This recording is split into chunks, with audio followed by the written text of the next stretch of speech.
What's up, boys and girls? We are back with the last video of the regular season. Can't believe it. Can't believe we're already here, but we are. No introductions needed. Let's just get right into the team builder because it's something spicy. This week we're playing Sean, aka Lanky Paul, aka one half of the Canadian Dynamo. Sean has an interesting team. He hasn't done too great this year. For whatever reason, he's had some close games and some that were not so close. But he's got threats on his team that make trying to prep and build for him a little tricky, but I think we did a really good job, and that kind of starts with what you see here, one of our new acquisitions this week.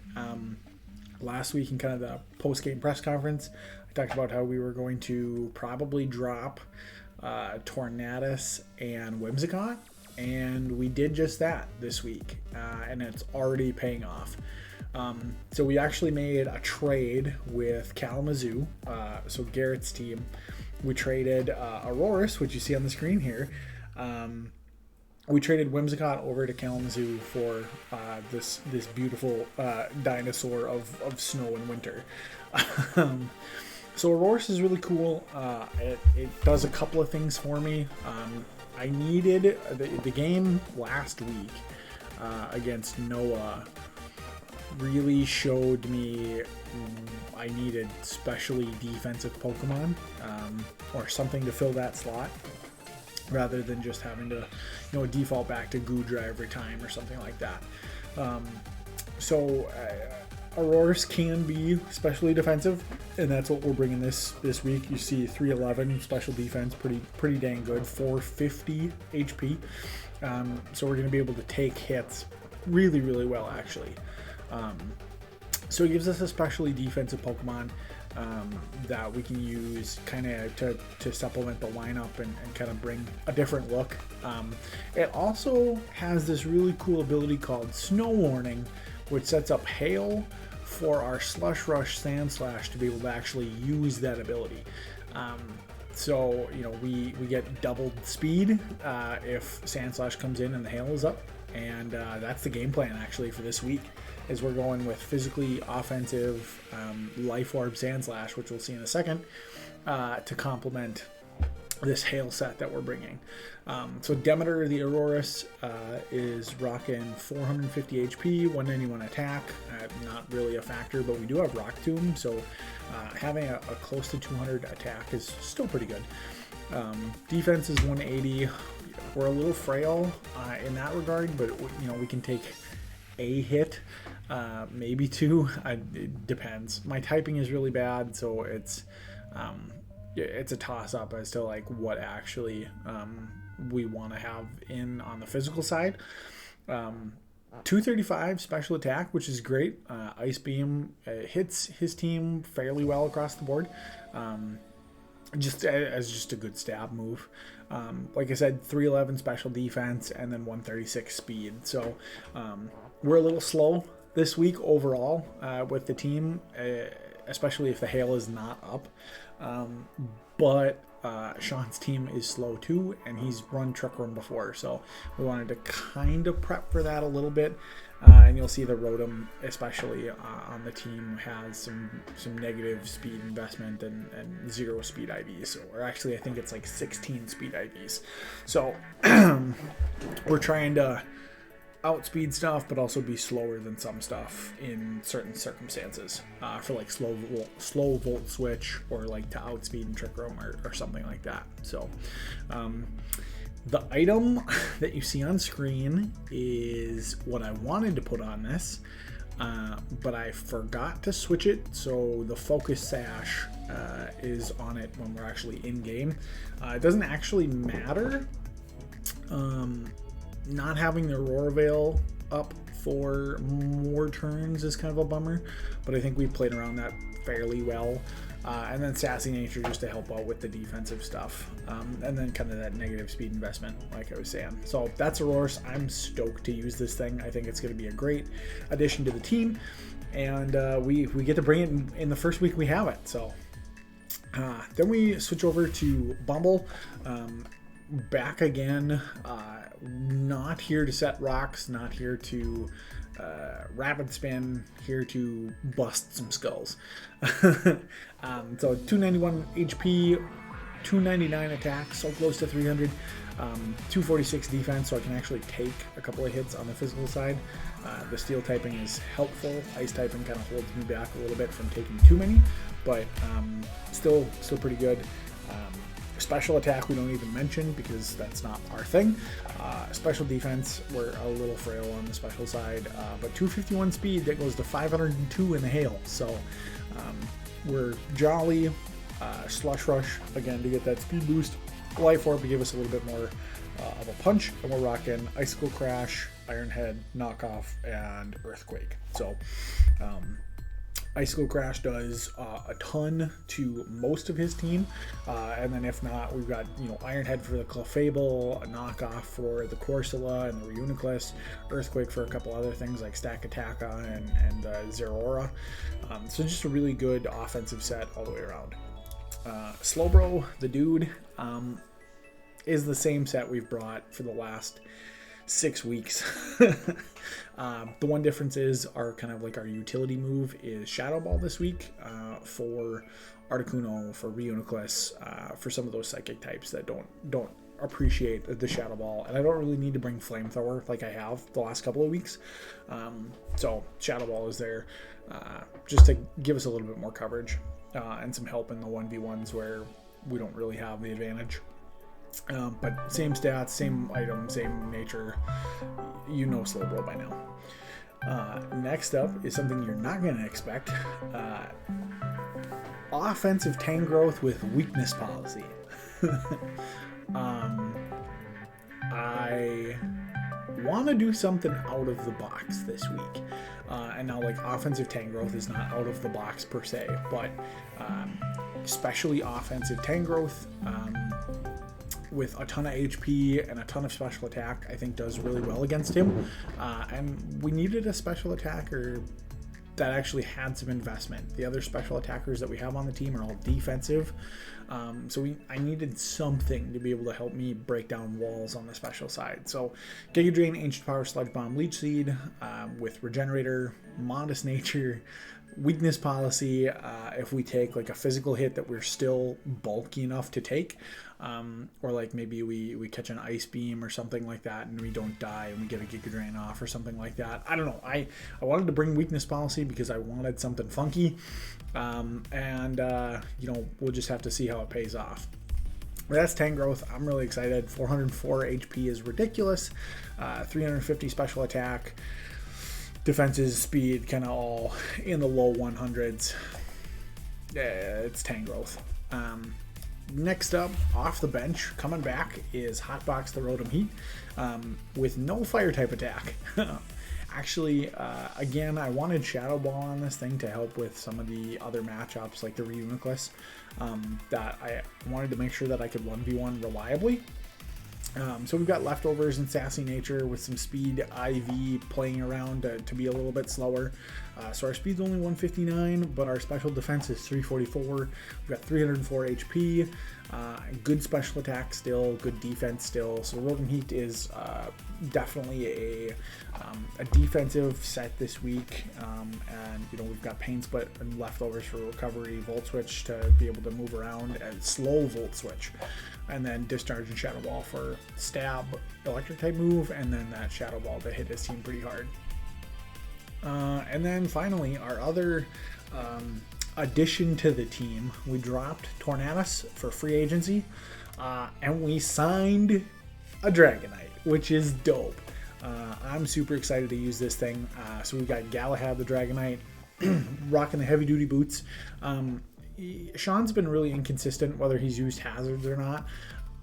I don't want my multi-scale broken, so we're taking heavy duty boots so that if he does set up rocks, I can come in still have a multi-scale, and then be able to use this monster 367 attack. And we're bringing a Dragon Dance set this week with no Dragon type move. Extreme Speed out-prioritizes everything, and Zerora is like the one thing on his team that I'm scared of trying to outspeed. That thing is stupid fast. Articuno with the Scarf gets really fast. So like those two are the things that I really want to be making sure that I can go first against them. Extreme Speed should do 45 to 55% on both of them. And if I get a Dragon Dance up, we're starting to get better damage. Dual Wing Beat for stab. Earthquake hits his team kind of across the board. So that's the set. I'm really excited about Dragonite. I think it's going to be a great pickup. And like an offensive threat that has to be looked at, especially going into playoffs where I've been a little bit one-dimensional on the physical sweeper kind of side of things.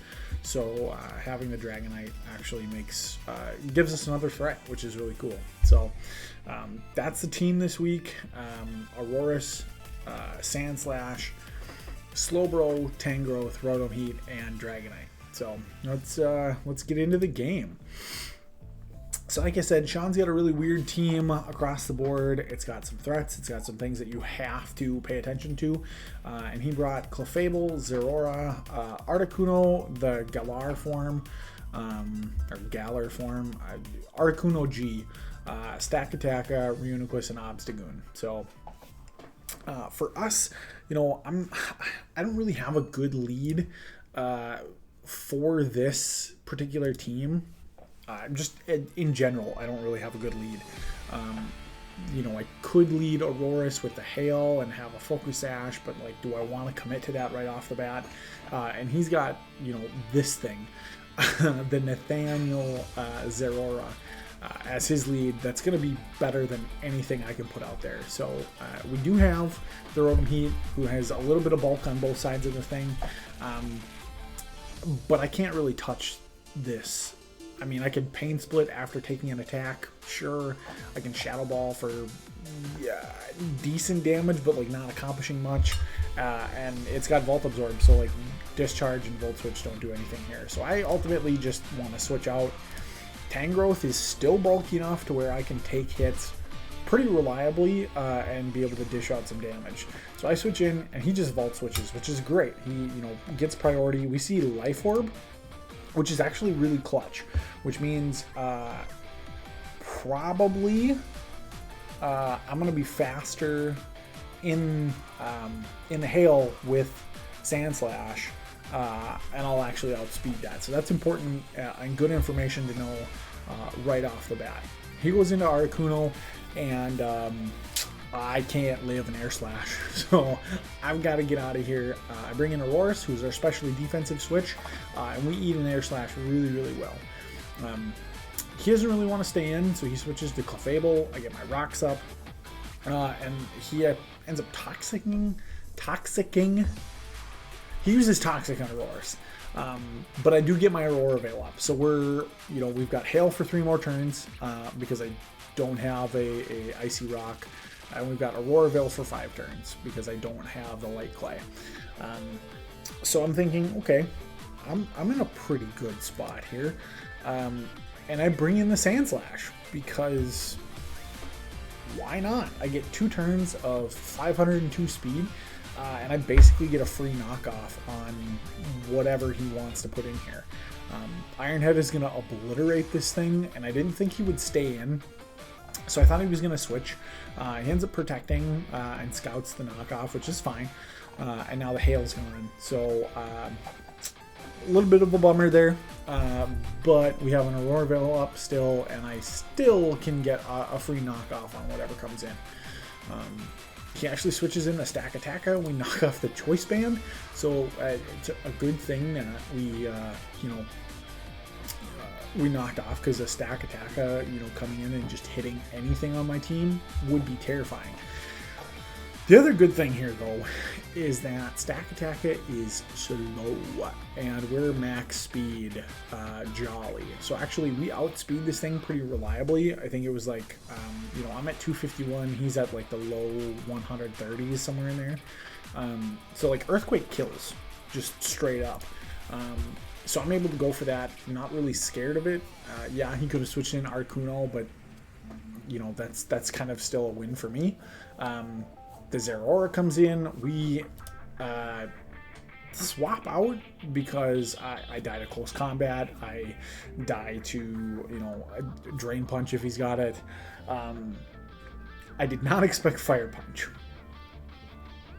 And this was either a crazy good read based on what I did last time, you know, switching in Tangrowth into the Zeraora when he Volt Switched, or he brought Fire Punch for the counter against the Sandslash. Either way,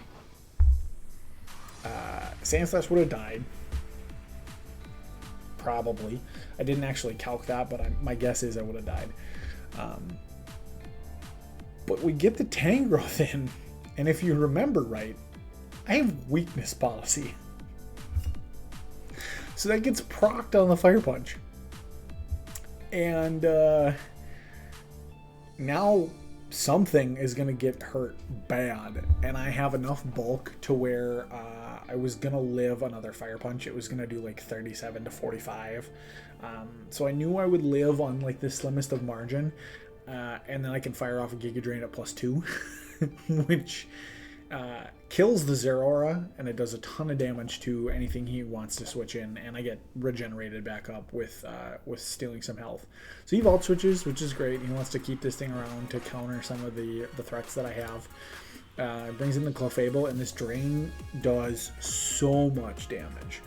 And I'm not really scared of the Clefable. He's going to Protect to get more Leftovers recovery back. He's going to Wish, and I'm going to kill it. So now we're up, and I've been neglecting my home and away score here, but we're up 6-4, and I've got a +2 Tangrowth on the field. But now Articuno's in, and I have to switch out because it's going to be faster, and an Air Slash is going to do like 104 to 120, I think, in that range. Like, I'm dead, like just dead.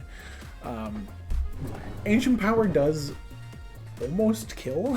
Or it does kill. I don't remember, but there's no way I'm living. So I gotta switch out here. I think Sean kind of wasted his Clefable here.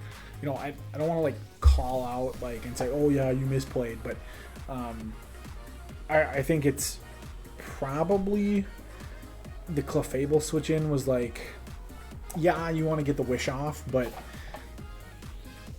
I think there was probably a better time to do that because he just, you know, when Stack Attack dies,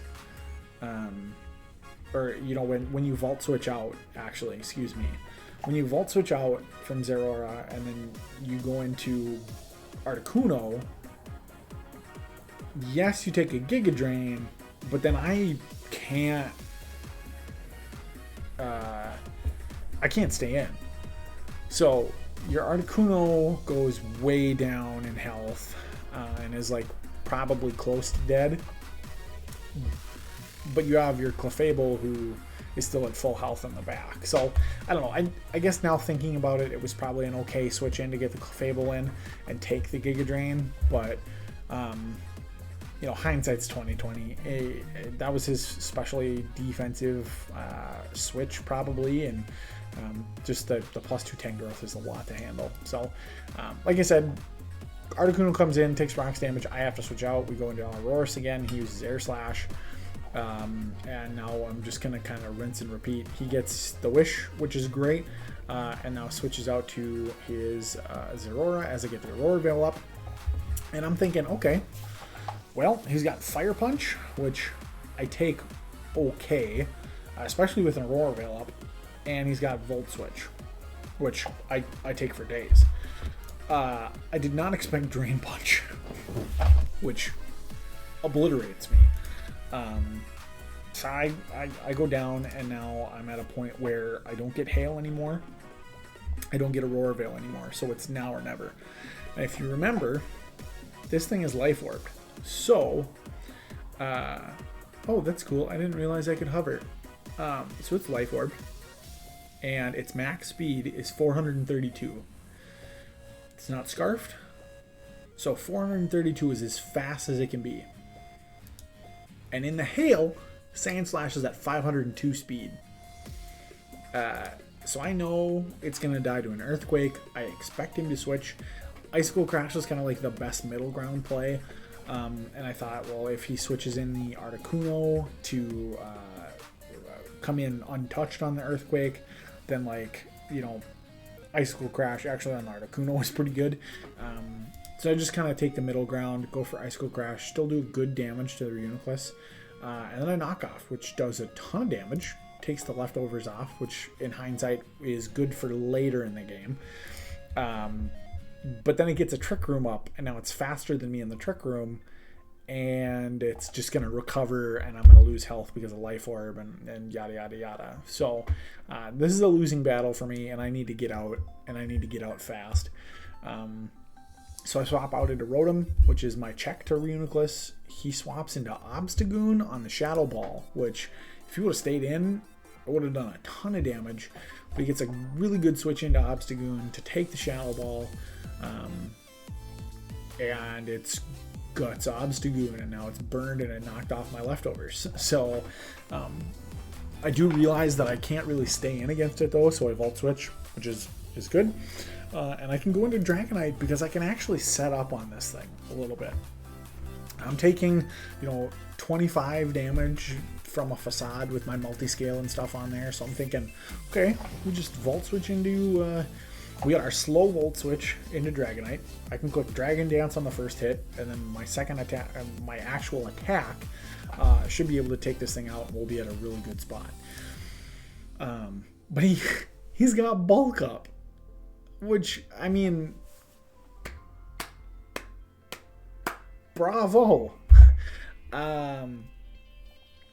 So now I'm like, well, shoot, I could go for another Dragon Dance, or I could just, like, try and with the burn and a roll maybe knock this thing out, because he's at 45%, and I thought, Extreme Speed's doing 30 to 40 ish, somewhere in there with the burn.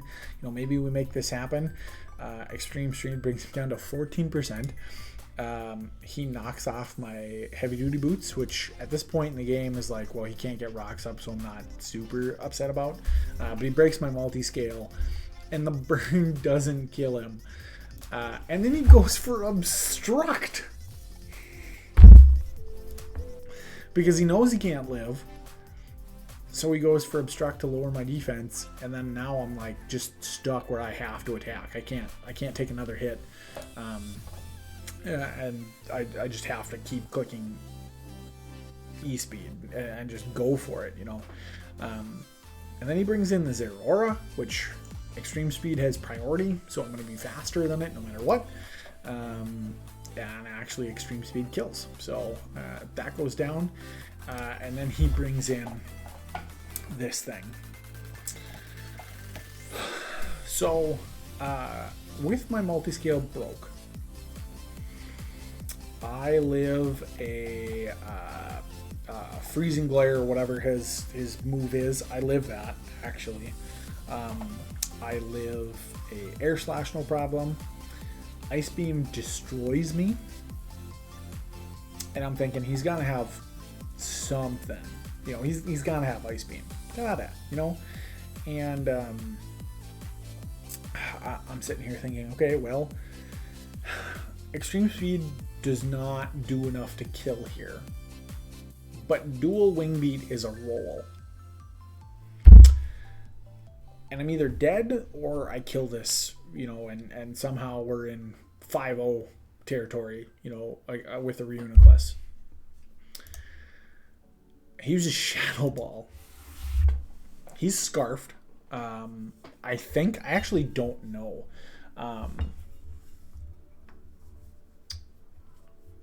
I believe it was Scarf because it was faster than Dragonite at +1. The damage doing 27.5 though was a little funny. I couldn't quite calc it out to where I knew exactly what the set was, but I live the Shadow Ball, and now Dual Wing Beat has a chance to kill.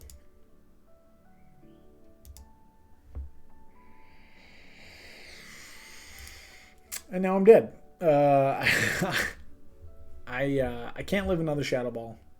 So we go for a dual wing, or go for extreme speed just to get as much damage off as we can. He goes for Shadow Ball, and I die. So Dragon Knight's down. I bring out my specially defensive Rotom. And I'm thinking, okay, he's scarfed, locked into Shadow Ball. I should live. Keyword should. And then Shadow Ball hits this thing really hard, and it hits the Reuniclus really, really hard. So I actually live the Shadow Ball on 11, which is great. And then mine takes it out. And now we get into endgame to where I'm faster right now. So Pain Split, I can heal up. Now he's faster, or I'm faster because of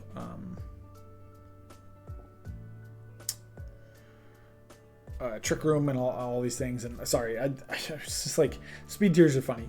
But we're basically in an end game where Shadow Ball, at some point, I can outstall his recovers. I'm going to get a special defense drop, and now it's just a matter of time before Shadow Ball kills this thing. And he can't really touch me. So it's going to be a 4-0 in our favor. And I suck at keeping track here. So, you know, oh gosh. 4. And now just Rotom Heat finally gets the roll to where a 57%er will kill. So no hacks, which was great. It was a clean game, which, you know, good. I want to get wins like that. And I think we just played really, really well. I think we prepped really well. I think the weakness policy Tangrowth was dope. I don't know how reliable that is, but I think it was great for today. And I think we played really, really well. Slowbro didn't even come in, which is great when you don't have to use your team captain. So, and the 2 Pokemon that we picked up from free agency and the trade actually were really impactful for this matchup. So Aurora did great, setting up Hail and getting the Aurora Veil and letting Sandslash do its thing. And Dragonite got 2 kills and was able to set up and do its thing. So almost got a third if we just, you know, missed the dual wing beat. But so we get a really good 4-0 against Sean. GG's to him. He played really well. I think, you know, he's improved a ton since the beginning of the season, and I think he's a sleeper in the bottom half of the bracket for playoffs. So, like, watch out for him. I think he could, like, he's definitely one of the teams that could, like, make some noise in playoffs and could be dangerous if somebody underestimates them.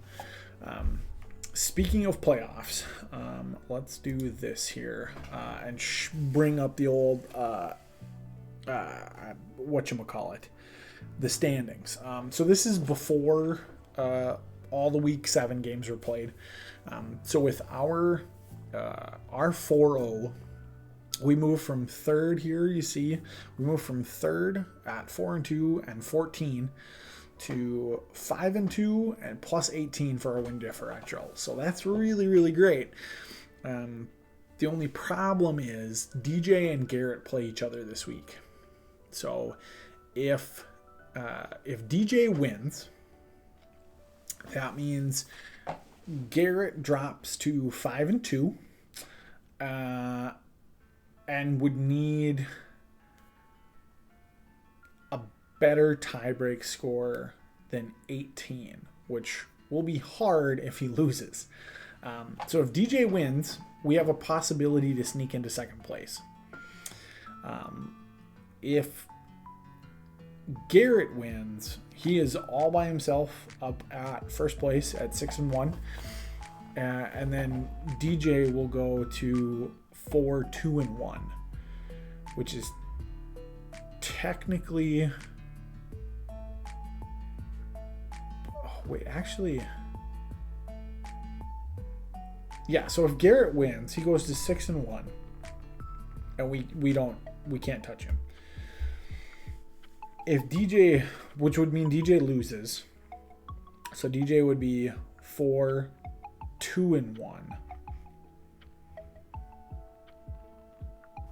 Which then we would be in second place anyway. Right? Okay, now I'm confused. Game schedule. Garrett plays DJ this week. Okay. We go to 5-2. So if we go to 5-2, if Garrett wins, he goes to 6-1, and that would mean DJ is 4-2-1, which would mean I would be in second place as well. And then if Garrett loses and DJ wins, DJ goes to 5-1-1, which is better than our 5-2. So DJ, whoever wins this game goes into first place. I think we get second. Especially because we just 4-0'd Sean. Because if Garrett loses,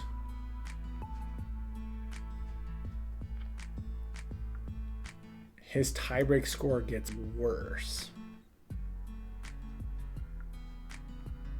DJ's would get better. DJ would be ahead of us no matter what. We would be ahead of Garrett in record. We'd be tied, but our tiebreak score would be more. So I think we get second place, you guys, regardless of who wins, which is awesome. We started the year at 0-2 and we won 5 in a row. So I think we get second place. And I think we're in a really good shot because we'll either play Dylan or Sarah. Depending on... Noah did play his game tonight, so I'll have to check and see if he won. Bear with me here.